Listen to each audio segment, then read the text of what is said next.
บายดีนี่มาเฮ็ดหมูปิ้นกันนะอันนี้หมักนี่ตอนนี้เขาหมักอยู่เครื่องหมักไว้ประมาณ 2-3 ชั่วโมงแล้วเราก็ไปปิ้นเนาะตอนนี้ลูกค้าสั่ง4 โมงเย็น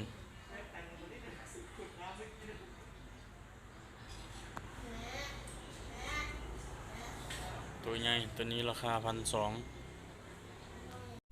หลังจากเราหมักเสร็จแล้วนะก็มาขึ้นเตาหมักไว้ประมาณ3 ชั่วโมง2 ชั่วโมงตอนนี้มาขึ้นเตาแล้วกำลังปิ้นสีกำลังงาม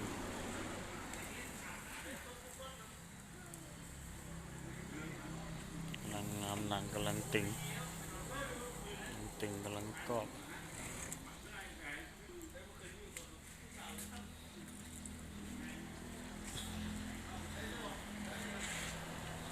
หนังกำลังกรอบเนาะกำลังตึง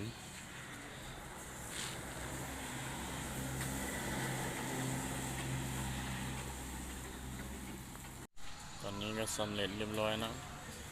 พร้อมกินได้เลย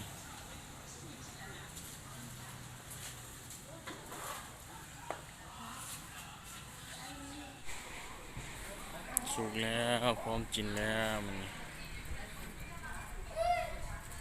ตัวนี้1,200เด้อฟังเสียงว่าก็แพ้ก็จริงไปข้อให้เบิ่ง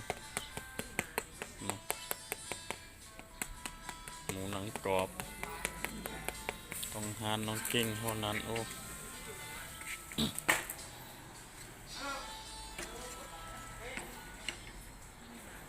กรอบน้ำจิ้มอร่อยรสเด็ด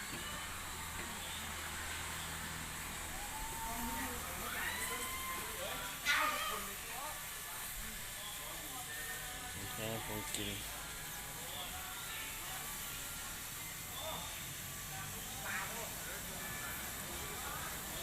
ครับ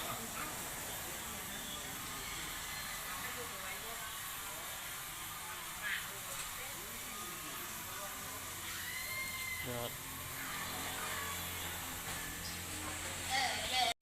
เสร็จแล้วพร้อมกินแล้วตอนนี้